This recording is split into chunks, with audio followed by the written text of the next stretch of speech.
Rosso per la nuova puntata di Agricoltura Veneta. Benvenuti, siamo sul Delta del Po e siamo venuti a vedere la piantumazione del riso. Siamo vicino a una delle macchine sementiere e siamo con il signor Fabio, che è, diciamo, chi poi seminerà fisicamente il riso qui nel Polesine. Buongiorno. Senta, perché il riso è rosso in questo caso? È una concia che fa la casa dei sementi per i funghi, diciamo, e per vedere la tracciabilità, insomma, del riso. Seminare il riso in mezzo all'acqua non è semplicissimo, si perdono i punti di riferimento. Come fate? A occhio, diciamo, ha un po' di quell'abitudine che abbiamo, difficile, no? Proprio difficile, però se c'è anche del vento così con l'onda ti porta, diciamo, fuori l'onda, ecco. Non si è mai perso? No, diciamo, fino adesso non ci sono problemi, ecco, diciamo. Grazie, allora vediamo una semina del riso che però quest'anno capita in un momento davvero difficile e particolare. È una sfida quella che stanno facendo qui i coltivatori, chi semina il riso. È una sfida perché è determinata dalla qualità dell'acqua e soprattutto dalla salinità dell'acqua. E mentre vediamo qual è la procedura di semina, noi per il momento ci fermiamo per i titoli.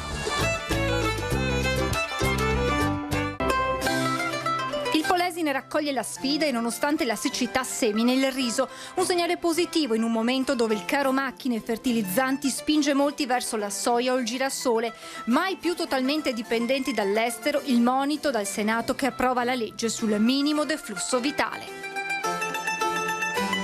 Emergenza nazionale per i cinghiali portatori della peste suina africana. Allertati tutti gli istituti di zooprofilassi, le regioni e le aziende zootecniche che in questi mesi stanno vivendo un nuovo incubo. Da gennaio la presenza della peste suina ha portato alla perdita nelle esportazioni di circa 20 milioni di euro al mese. 600.000 forme prodotte nel 2021 e il rischio di non avere più latte per la DOP. Presente e futuro della casatella trevigiana con le stalle che chiudono per costi vertiginosi e mancanza di mangimi. Un frutto dal sapore come il fuoco in bocca. Renzo Gatto ci racconta il peperoncino rosso che protegge lo stomaco dalle ulcere e usato per curare le artriti ma solo sotto controllo medico. E la storia ci racconta come probabilmente si deve proprio al peperoncino la sconfitta di Napoleone a Waterloo. È tempo di gombine, vasconi o più semplicemente vasi da fiori convertiti alle verdure. Con Adriano Favaretto impariamo come coltivarsi insalate, pomodori ma anche prezzemolo e sedano in casa, anche se si hanno solo dei davanzali. Schirai, fiocine e lampade a carburo nel piccolo museo del Cason sul Sile. Con Gianni Marini scopriamo la leggenda dei 7 pastori, ma soprattutto i riti di generazioni che hanno vissuto e vivono e navigano il fiume Silente.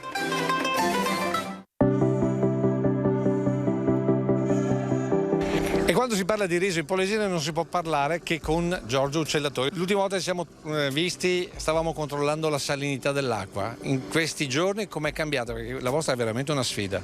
Sì, la nostra è una sfida, come pensavamo, viviamo giorno per giorno. Oggi c'è stato un po' di pioggia, per cui dal Po continua ad esserci la portata minima necessaria per lavorare. Noi abbiamo già messo giù prudenzialmente delle pompe, nel caso in cui manchi l'acqua dal Po, il rincalzo è prelevarla dai canali consorziali finché ce n'è lì e dopo vediamo. A dire il vero prendiamo un po' di coraggio perché vediamo che la stagione ci continua a dare quel minimo di acqua che serve. C'è anche una buona prospettiva di tipo economico. Come agricoltore noi abbiamo l'abitudine di fare dei piani culturali per più anni. Questo serve all'azienda per una rotazione culturale perché riduce comunque l'utilizzo di prodotti chimici e anche perché più prodotti vuol dire dividere il rischio anche commerciale su più prodotti. Quindi il programma del riso, come era previsto, stiamo tentando di portarlo avanti. A dire il vero abbiamo delle risaie che non abbiamo ancora allagato, aspettiamo man mano che andiamo avanti, se c'è acqua continuiamo, se no ci fermiamo. Grazie, adesso le notizie.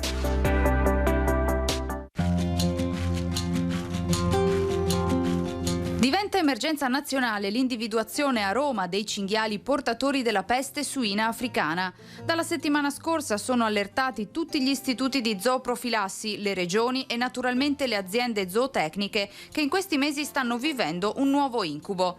I mercati delle carni suine soffrono il danno d'immagine, senza contare i danni reali già scontati da centinaia di aziende in tutta Italia con l'abbattimento preventivo di capi allevati. Da gennaio la presenza della peste suina ha portato alla perdita di circa 20 milioni di euro al mese di export ed espone le aziende al rischio di ulteriori danni se la malattia veterinaria dovesse diffondersi ulteriormente. Un'eventualità come questa metterebbe a rischio, per esempio, la possibilità di produrre le DOP di Parma e San Daniele, simbolo della salumeria made in Italy nel mondo. Il settore dell'aglio ha chiesto a Bruxelles di porre fine alla concorrenza sleale della Cina e di avviare dei controlli per l'aglio surgelato, che viene portato fuori quota e a tariffe basse per poi essere venduto come aglio fresco. La questione è stata discussa dai ministri dell'agricoltura di Spagna, Italia e Francia, in vista del prossimo comitato misto di frutta e verdura che si terrà il 31 maggio a Lisbona. La richiesta è quella di fermare tale pratica perché il prodotto arriva sul mercato a €1, mentre il settore europeo ne impiega 4 per surgelarlo. Il governo ha varato alcune misure a sostegno dell'agricoltura e della pesca, a partire dai 180 milioni di euro di garanzie Ismea sui mutui alle piccole e medie imprese agricole e della pesca, che abbiano registrato un incremento dei costi per l'energia, per i carburanti o per le materie prime nel corso del 2022. Stanziato il rifinanziamento del fondo per 20 milioni di euro a sostegno delle aziende agricole per far fronte ai danni economici causati dalla guerra in Ucraina e dalle sanzioni contro la Russia. Tra gli altri provvedimenti, il sostegno alla produzione di energia elettrica da fonti rinnovabili per il settore agricolo e l'applicazione di aliquote ridotte sulle accise e la riduzione al 5% dell'IVA per quanto riguarda i carburanti. Il freddo non ha frenato la maturazione delle fragole, consentendo nei giorni scorsi la partenza regolare nel basso ed est veronese, dove si concentra l'80% della produzione regionale. Buona la domanda, ma scarsa la manodopera con ritardi nella raccolta e nella consegna. I frutti sono grandi e dolci, le varietà richieste sono la Cleri, la Sibilla e l'Antea. Molte aziende coltivano anche varietà rifiorenti come l'El Santa, che andranno avanti fino a fine giugno. I prezzi per ora sono soddisfacenti, tra i 4 e i 5 euro al chilo. È ancora presto per sapere quanto andrà ai produttori, ma non si dovrebbe scendere sotto i 2,5 euro al chilo per avere una redditività in linea con le scorse annate, nonostante l'aumento del 40% degli imballaggi tra nylon, cassette, cestelli, vaschette e vassoi. Dopo oltre 30 anni ritorna sul mercato italiano il cocomero a buccia nera, risultato di un lungo lavoro di ricerca durato ben 7 anni e che ha coinvolto anche un'azienda padovana di Stanghella. L'anguria senza semi a buccia nera entrerà nel mercato dalla metà di maggio. La pezzatura oscilla dai 3 ai 5 kg per un'anguria dalla buccia nera brillante e uniforme, dotata di polpa rossa, vivace e croccante, con un gusto dal carattere zuccherino importante, con un grado Brix non inferiore a 12. Ricca di fibra grazie anche all'assenza del seme. La produzione si attesta su circa 40.000 quintali in questa prima fase, per un'area complessiva di circa 100 ettari, selezionando le aree più vocate della produzione del cocomero. Il futuro della cassetera trivigiana è stato discusso dall'assemblea dei soci del consorzio DOP. Il prodotto, ha sottolineato il presidente Lorenzo Brugnera, ha mantenuto livelli più che soddisfacenti, con oltre 600.000 forme prodotte dai nostri soci nell'arco dell'anno. Risultati positivi anche per le attività svolte, mentre cresce la preoccupazione per le difficoltà che attanagliano il comparto del latte e che generano molta incertezza per il futuro, a partire dal vertiginoso aumento dei costi delle materie prime, degli alimenti zootecnici, del gasolio e dell'elettricità, fino all'anomalo calo della produzione di latte a livello europeo e mondiale e alla riduzione delle scorte di latte in polvere e burro a fronte di una richiesta in forte aumento, una situazione preoccupante ed estremamente delicata che potrebbe portare alla chiusura di numerose stalle ed alla conseguente mancanza di prodotto per la realizzazione di questa tipicità.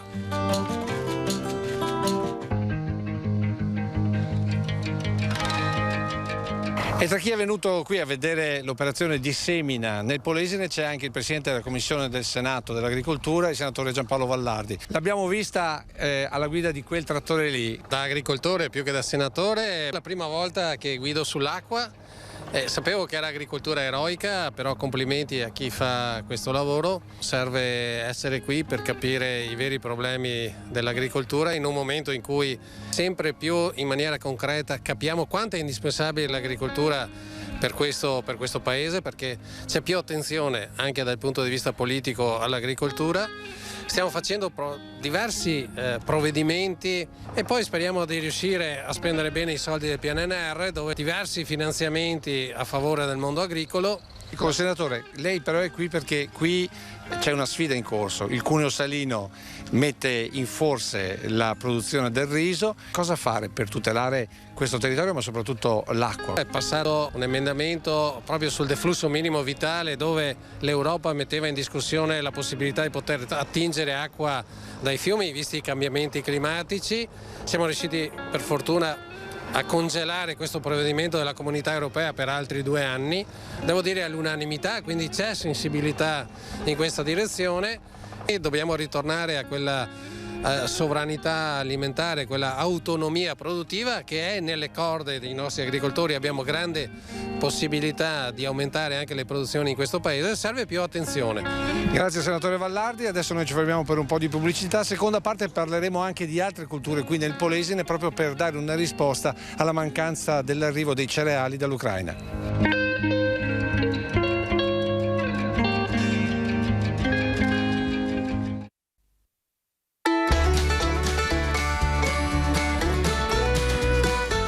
Immagini dal drone di 15 giorni fa e immagini dalla Camera di Risaia oggi con il riso già nato. Seconda parte di Agricoltura Veneta, vi stiamo raccontando la sfida dei risicoltori al cuneo salino e alla siccità. Siamo con Giorgio Cellatori, siamo a Porto Tolle.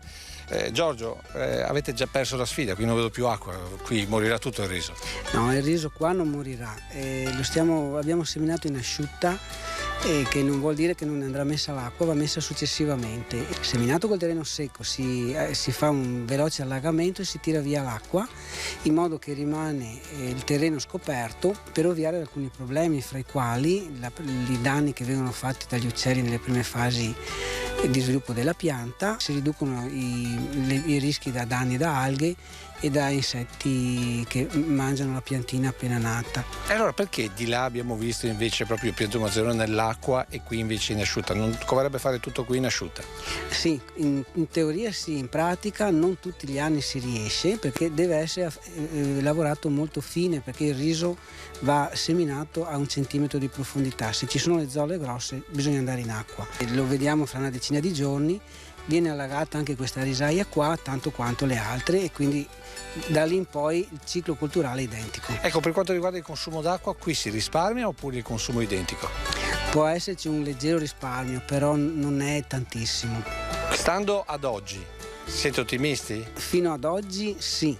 Stiamo vivendo comunque la giornata, perché ha piovuto un po', speriamo che piova ancora, perché finché c'è qualche perturbazione che passa riusciamo ad avere il minimo vitale di acqua che serve per non avere risalita del cuneo salino. Siamo comunque sempre in bilico, siamo proprio ai livelli di luglio, quando ce la facciamo, ma ce la facciamo per un pelo, insomma. E il gioco vale la candela, cioè nel mercato, nelle quotazioni di mercato il riso è cresciuto? Dal punto di vista economico oggi il riso ha avuto gli aumenti di prezzi in linea con gli altri cereali. Naturalmente stiamo pagando l'aumento di tutti i mezzi tecnici. Economicamente parlando, forse non era meglio coltivare soia piuttosto che girasole qui? Quando abbiamo seminato, con i prezzi che c'erano, sì. Anche oggi probabilmente la soia o il girasole è economicamente più vantaggioso del riso, però è una mia opinione da tecnico che l'azienda deve avere una rotazione culturale. E poi non bisogna mai lasciarsi prendere la mano dal mercato, perché il mercato è volubile, quindi più prodotti ci sono, più c'è la possibilità che l'azienda abbia un bilancio stabile. Grazie, adesso è il momento del nostro Lorenzo Gatto. Capsicum annum frutescens, più noto come peperoncino rosso o paprika o cayenne. È quello che noi utilizziamo molto spesso in cucina, originario dell'America Latina, è arrivato in Europa verso il 1515. Veniva anche chiamato il pepe d'India o il pepe cornuto. Contiene un numero molto elevato di principi attivi, tra cui una grande quantità di vitamina C, carotenoidi, ma soprattutto la capsaicina, che è quello che a noi interessa. Questa capsaicina ha la capacità di aumentare la secrezione dei succhi gastrici, ma anche di aumentare la produzione di muco gastrico, tanto è vero che può essere quasi considerato un gastroprotettore. La capsaicina è un componente molto importante in medicina, ma anche pericoloso da maneggiare ad alte concentrazioni. Perché è importante? Perché viene utilizzato nelle forme dolorose dei nervi, cioè nella neuropatia diabetica, nella neuropatia non diabetica, nella neuropatia post-erpetica, cioè da herpes zoster, più noto con il nome di fuoco di Sant'Antonio, e anche nelle forme osteoarticolari. Perché può essere pericoloso? Perché la capsaicina può essere ustionante. Pensate che negli Stati Uniti è in vendita un cerotto all'8% come concentrazione, che è una concentrazione molto elevata, e che può essere applicato solo dal medico e per 30-60 minuti. Questo ha un effetto che può durare fino anche a 90 giorni. Un'avvertenza: il peperoncino piccante non va consumato dalle persone affette da emorroidi, perché sarebbe estremamente irritante. Proprio per questo termino con una curiosità. Napoleone soffriva terribilmente di varie malattie, tra cui appunto le emorroidi. Il suo medico personale gli aveva prescritto degli impacchi particolari, ma anche di consumare viceversa molto peperoncino, con l'idea che potesse affievolire i dolori, invece glieli aumentava. A questo punto possiamo quasi dire che il vero vincitore della battaglia di Waterloo non sono stati gli inglesi, bensì il peperoncino, che procurando così tanto dolore a Napoleone non ha permesso a questi di concentrarsi nella battaglia, sconfiggendolo di fatto.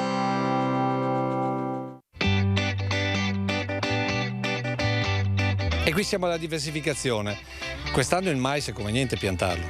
Con i prezzi di oggi sì, teniamo sempre presente che se la produzione è buona siamo in linea con gli altri anni come reddito. Teniamo conto che l'aumento di prezzo del cereale andrà a compensare l'aumento di prezzo di tutti i prodotti che usiamo per ottenerlo.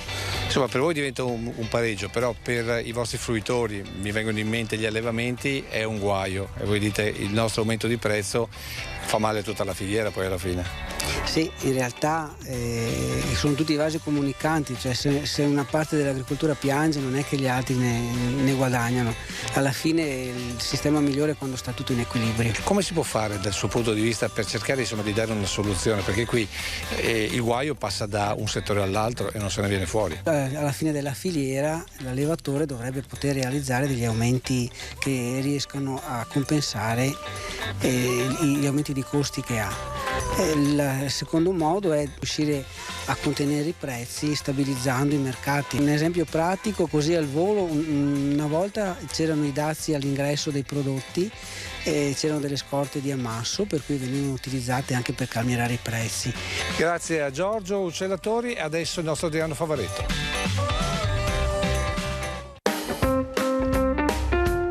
È tempo di sistemare e preparare l'orto. Si vanga una gombina o due, aggiungete un po' di concime, di stallatico o qualcosa, vangate e preparare a gombina. Se invece avete un terrazzo, dovete prendere un gran vascone, riempite bene di terriccio buono e ci mettete a scalare le varie culture. Piantate 2 o 3 pomodoro, 2 o 3 peperoni, ma lo stesso potete mettere in filar sotto dell'insalata, perché quella matura prima, 30 giorni la raccogliete, il pomodoro ci vuole di più, quindi fate a tempo. Lui cresce e raccoglie anche l'insalata. Ecco qua le nuove zucchine, come si piantano. Con la manina si scava, si mette giù, eccole là. Le piantine vanno appena coperte la loro zolla. L'importante è che attorno ci sia terra morbida. Piante da produzione, piante aromatiche, vedete il basilico, ma anche piante da cucina, quale può essere il sedano o il prezzemolo. Eccolo qua. Solita preparazione del terreno e poi, vedete, rompete un po' le radici, scavate, piantate sotto, eccolo qua. Mettete a una distanza di una trentina di centimetri una dall'altra, 20 a seconda dello spazio che avete, insomma, perché poi loro fanno un bel cespuglio. E dopo che abbiamo messo sulle piantine, una roba che non va a mancare c'è l'acqua, indubbiamente, anche se piove. Allora, piano piano, col bagnafiori, con la springarioia, appena, date il tempo che assorba e, come dico sempre, poi rifate un altro giro, ma l'importante è questo qui, in modo che l'acqua tirando giù la terra chiude attorno alla zolletta e non lascia passare aria. E se proprio non avete uno spazio adeguato, diciamo, il solito pomodorino, mi raccomando un bel datterino giallo o rosso, un palo tutore come vedete, piantate per bene, provatelo, lo mettete anche dalla porta della cucina, fuori del tineo, dove che voi, l'importante è che sia soleggiato, non vi crea nessun problema, ma raccogliete tanti frutti fino a ottobre-novembre, perché arriverà così, ma sarà pieno di grappoli, di pomodorini dolci, croccanti per le buone insalate estive. Mi raccomando, anche in questo caso, fate un bel lavoro.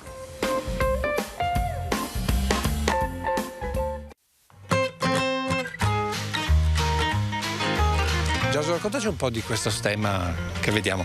Era lo stemma di Papadopoli, che questa era un'azienda che era nata su una sistemazione agraria ancora del conte Niccolò Papadopoli. Siamo a fine 800 più o meno, non tantissimi tempo fa. E qui insomma è sempre stata coltivazione della terra, è sempre stata coltivazione diciamo di ampi spazi. Qui lo storico di queste zone sono proprio i seminativi. La rotazione tipica del dopoguerra era barbabietola, medica e grano.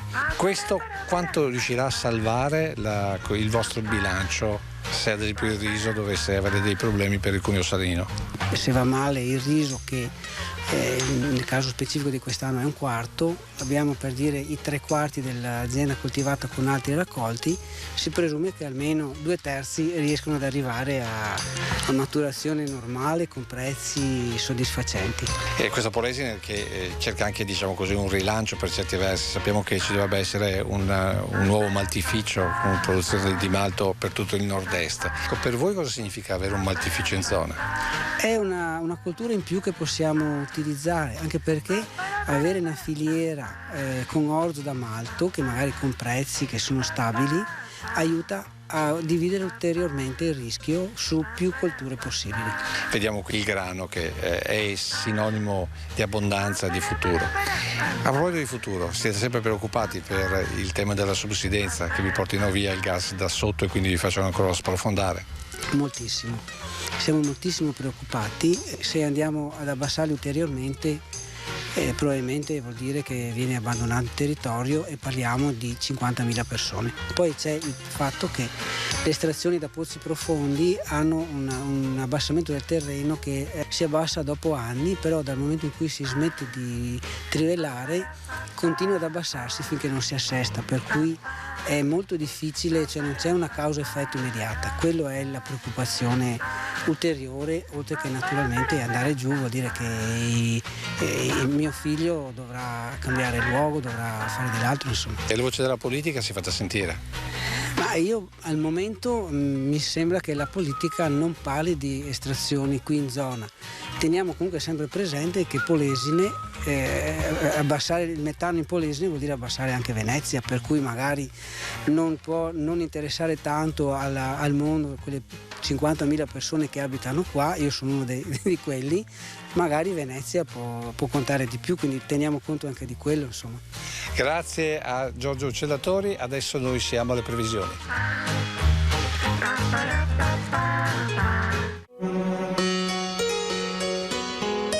Permane su di noi un campo di alte pressioni, però ha caratteristiche diverse. Potete vedere dalla carta del tempo, ora dall'Atlantico si sta spostando col suo centro sull'Europa, quindi da lì si estende verso sud e protegge le nostre zone, però c'è un ma, come potete vedere proprio per le prossime ore sul suo bordo orientale, quindi con la circolazione in senso orario, fa scendere dell'aria instabile, una linea di instabilità tecnicamente si dice, aria instabile e fresca che va a confluire, anzi a scontrarsi su di noi con aria più calda. In questo periodo in pianura, ma anche sui rilievi ha fatto molto caldo, temperature ben al di sopra delle temperature medie, e questo darà vita a degli annuvolamenti, ma soprattutto a dei fenomeni di instabilità che si traducono in piovaschi e in qualche temporale.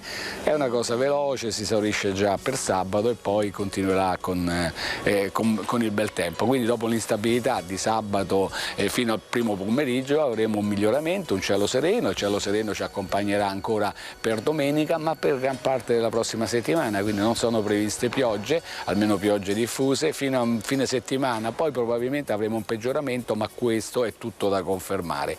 I venti sono deboli, di direzione variabile, anche se per sabato su di noi col passaggio della linea di stabilità avremo dei rinforzi da nord-est. Le temperature in pianura dai 17 ai 19 gradi, le minime sono più alte della norma, ma soprattutto le massime. Sabato abbiamo avuto un calo per il cielo coperto almeno per parte della giornata. Per domenica già le massime si portano da 28-29 gradi e poi per la prossima settimana ancora 29-30 gradi, quindi supereremo i 30 gradi, parlo sempre all'ombra. A fine prossima settimana è previsto un peggioramento, ma questo è da confermare, quindi per la pioggia, per qualche pioggia dobbiamo sperare per il weekend della prossima settimana. L'Alto Adriatico tende al poco mosso. È tutto.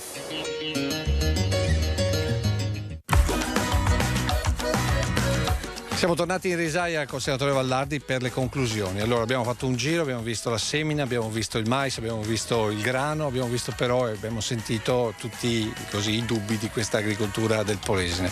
Cosa fare per aiutarla? Partendo proprio dall'acqua. Partendo dall'acqua abbiamo già fatto il decreto Ucraina, dove per 2 anni abbiamo la possibilità di continuare a dare la giusta acqua agli agricoltori, un'agricoltura che ha assolutamente bisogno in questo momento particolare, dove ci chiedono più produzione giustamente per dare cibo agli italiani in un momento di contingenza difficilissima a causa della guerra Russia-Ucraina. Chiaramente bisogna ritornare autosufficienti, ritornare a quella autonomia, a quella sovranità alimentare che passa attraverso gli agricoltori. I soldi del PNRR sono progettati per uno sviluppo razionale, soprattutto dal punto di vista irriguo, per cambiare i vecchi sistemi a spargimento con sistemi dell'agricoltura 4.0 e anche molti soldi nelle filiere per avere quella programmazione e quella certezza per gli agricoltori che sanno cosa devono piantare, ma soprattutto avranno la certezza di aver acquistato il proprio prodotto a dei prezzi ragionevoli, cosa che in passato questo non succedeva. Però qui noi abbiamo anche una platea, ad esempio, di allevatori che stanno piangendo. Bisogna fare una politica di accorpamento delle stalle che abbiamo ancora a disposizione e soprattutto degli investimenti per salvaguardare quelle che ancora ci sono. Voi dalla Commissione Senato cosa state facendo per aiutare gli accorpamenti e per incentivare i giovani? Adesso inizieremo un affare assegnato che andrà, spero, a conclusione, per mettere assieme anche il settore lattiero-caseario. Il settore lattiero-caseario è un settore che deve trovare un'unità di intenti per chiaramente poi riuscire ad avere un prezzo accettabile che riesca a dare il giusto ristoro agli allevatori. Per ultimo, la sussidenza. L'altro giorno abbiamo sentito il presidente della regione Emilia-Romagna dire che bisogna tornare a pescare anche da qui il metano. Che cosa dire a questi coltivatori, a questa gente del Polesine che ha paura di finire ancora di più sott'acqua? Ma l'attenzione a Roma c'è stata, abbiamo portato la Commissione Agricoltura e abbiamo iniziato a discuterne. Credo che bisogna riaprire i pozzi che si possono riaprire, chiaramente questo territorio no, assolutamente no, perché ha già dato. Tanti altri pozzi dal centro al sud del paese, soprattutto nel mare Adriatico e in altri contesti, possono essere tranquillamente riaperti.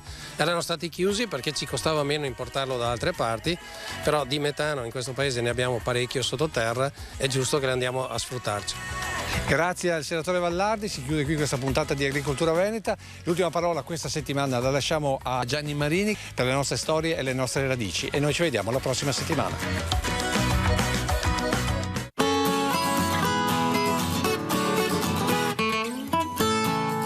Ciao a tutti, sono qua davanti al nostro cason dei 7 pastori. Siamo drio all'estilo perché domenica avremo una festa. Comunque il nostro cason è apposta come quelli di una volta, che sotto era le barche ed è ora attrezzi da pesca.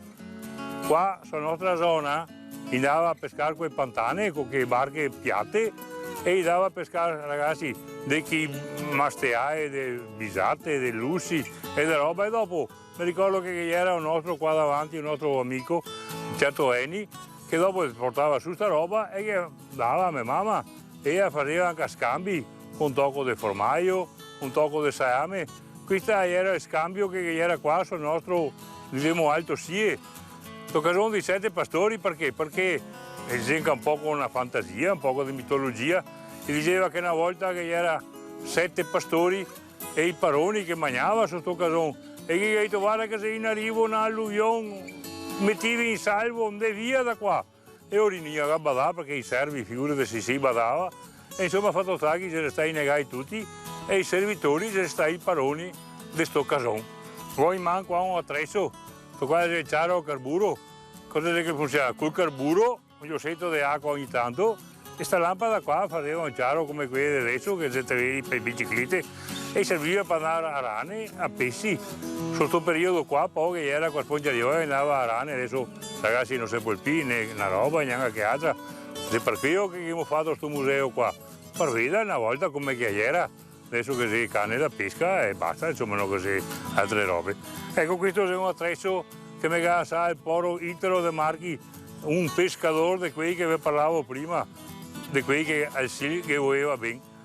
Vi asso con un proverbio, viva la festa del cason, viva l'amicizia nella tradizione. Ciao a tutti e sempre forti!